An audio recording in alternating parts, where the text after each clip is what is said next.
ನಡಿ, ಈಗ ಶುರು ಮಾಡೋಣ. ಕೇಸರಿಯಿಂದ ಮನೋಲ್ಲಾಸ ಮನಸ್ಸು ಮತ್ತೇರಿ ಕುಣಿದಾಡಿದೆ ನೋಡು, ಮನಸ್ಸು ಮತ್ತೇರಿ ಕುಣಿದಾಡಿದೆ ನೋಡು.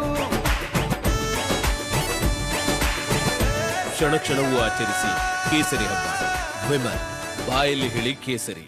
ರೈತರ ಪಾಲಿಗೆ ಕಾಮಧೇನು ಆಗಬೇಕಾಗಿದ್ದಂತಹ ತೆಂಗಿನ ತೋಟಕ್ಕೆ ಹೊಸದೊಂದು ರೋಗ ಅಪ್ಪಳಿಸಿದೆ. ದಿನೇ ದಿನೇ ಇಳುವರಿ ಕುಂಠಿತವಾಗ್ತಾ ಇದ್ದು ಅನ್ನದಾತರ ಆತಂಕವನ್ನ ಹೆಚ್ಚು ಮಾಡ್ತಾ ಇದೆ. ಈ ಬಗ್ಗೆ ಒಂದು ರಿಪೋರ್ಟ್ ಇಲ್ಲಿದೆ.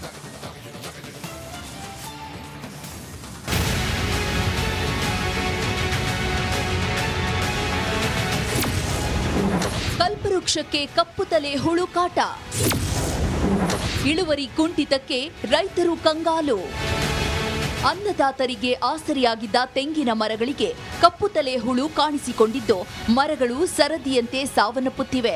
ಇದರ ಪರಿಣಾಮವಾಗಿ ತೆಂಗಿನ ಬೆಳೆಯ ಇಳುವರಿ ಕುಂಠಿತಗೊಂಡಿದ್ದು ಬೆಳೆಗಾರರು ಕಂಗಾಲಾಗಿದ್ದಾರೆ. ಚಿತ್ರದುರ್ಗ ಜಿಲ್ಲೆಯ ಅನೇಕ ಭಾಗದಲ್ಲಿ ಮಳೆ ಕೊರತೆ, ಹುಳುಗಳ ಕಾಟದಿಂದ ತೆಂಗಿನ ತೋಟವೇ ನಾಶವಾಗುತ್ತಿದೆ.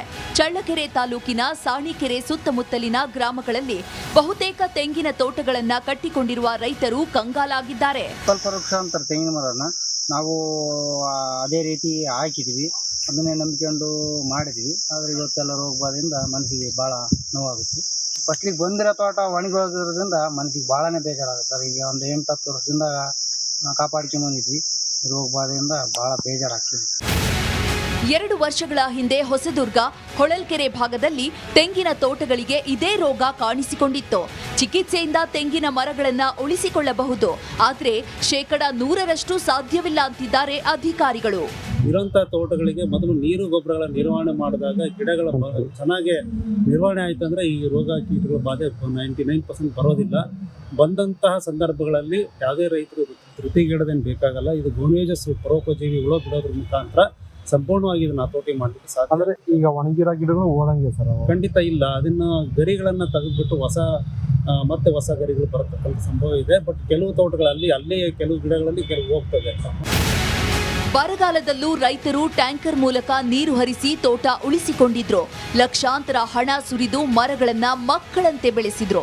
ಇದೀಗ ಮರಗಳ ಮಾರಣ ಹೋಮ ತಡೆಯಲು ಸರ್ಕಾರದ ಸಹಾಯದ ನಿರೀಕ್ಷೆಯಲ್ಲಿದ್ದಾರೆ. Veeresh V, Challakere, Republic Kannada, Chitradurga. ಸರ್ಕಾರದ ಗ್ಯಾರಂಟಿಗಳಲ್ಲಿ ಜಾಸ್ತಿ ಸದ್ದು ಮಾಡಿದಂತಹ ಯೋಜನೆ ಅಂತಂದ್ರೆ ಅದು ಶಕ್ತಿ ಯೋಜನೆ. ರಾಜ್ಯದ ಅದೆಷ್ಟೋ ಮಹಿಳೆಯರು ಯೋಜನೆಯ ಸದುಪಯೋಗವನ್ನ ಪಡೆದು ಹಲವೆಡೆ ಸುತ್ತಾಟವನ್ನು ಕೂಡ ಮಾಡಿದ್ದಾರೆ. ಆದರೆ ಉಡುಪಿಯ ಈ ಭಾಗದ ಮಹಿಳೆಯರಿಗೆ ಶಕ್ತಿ ಯೋಜನೆ ಮರೀಚಿಕೆಯಾಗಿಯೇ ಉಳಿದಿದೆ.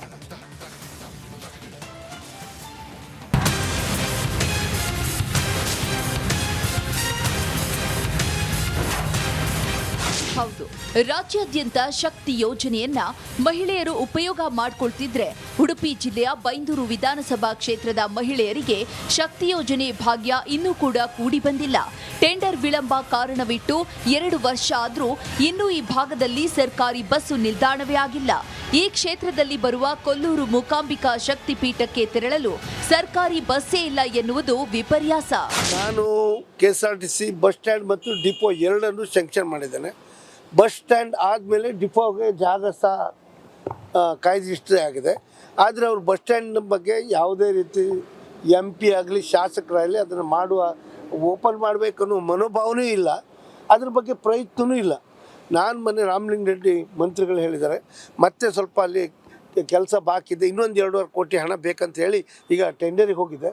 ಅದಾದರೆ ಅದನ್ನ ಕೆಲಸ ಮುಗಿಸಿ ನಾನು ರಾಮಲಿಂಗ ರೆಡ್ಡಿಯನ್ನು ಕೈಯಿಂದ ಉದ್ಘಾಟನೆ ಮಾಡೋ ಕೆಲಸ ಮಾಡ್ತೀನಿ. ಭಟ್ಕಳ, ಕುಂದಾಪುರ ಭಾಗಕ್ಕೆ ತೆರಳುವಂತಹ ಬಸ್ಗಳು ರಾಷ್ಟ್ರೀಯ ಹೆದ್ದಾರಿ ಬದಿಯ ಕೆಲವೇ ಬಸ್ ನಿಲ್ದಾಣದಲ್ಲಿ ನಿಲ್ಲೋದು ಬಿಟ್ರೆ ಇಲ್ಲಿನ ಬಹಳಷ್ಟು ಗ್ರಾಮಗಳಿಗೆ ಸರ್ಕಾರಿ ಬಸ್ಸೇ ಇಲ್ಲ. 5 ವರ್ಷದ ಹಿಂದೆ ಕಾಂಗ್ರೆಸ್ ಶಾಸಕ ಗೋಪಾಲ ಪೂಜಾರಿ KSRTC ನಿಗಮದ ಅಧ್ಯಕ್ಷ ಆಗಿದ್ದ ವೇಳೆ 3 ಕೋಟಿಗೂ ಹೆಚ್ಚಿನ ಅನುದಾನದಲ್ಲಿ ಹೈಟೆಕ್ ಬಸ್ಸು ನಿಲ್ದಾಣಕ್ಕೆ ಶಂಕುಸ್ಥಾಪನೆಯನ್ನ ಮಾಡಿದ್ರು. ಇನ್ನೇನು ಕಟ್ಟಡ ಕಾಮಗಾರಿ ಬಹುತೇಕ ಮುಗಿಯುವ ಹಂತದಲ್ಲಿ ಆಡಳಿತ ಬದಲಾವಣೆಯಾಗಿದೆ. ಹೀಗಾಗಿ 5 ವರ್ಷದ ಹಿಂದೆ ಎಷ್ಟು ಕಾಮಗಾರಿ ಪೂರ್ಣಗೊಂಡಿತ್ತೋ ಇಂದಿಗೂ ಅದೇ ಸ್ಥಿತಿಯಲ್ಲಿದೆ.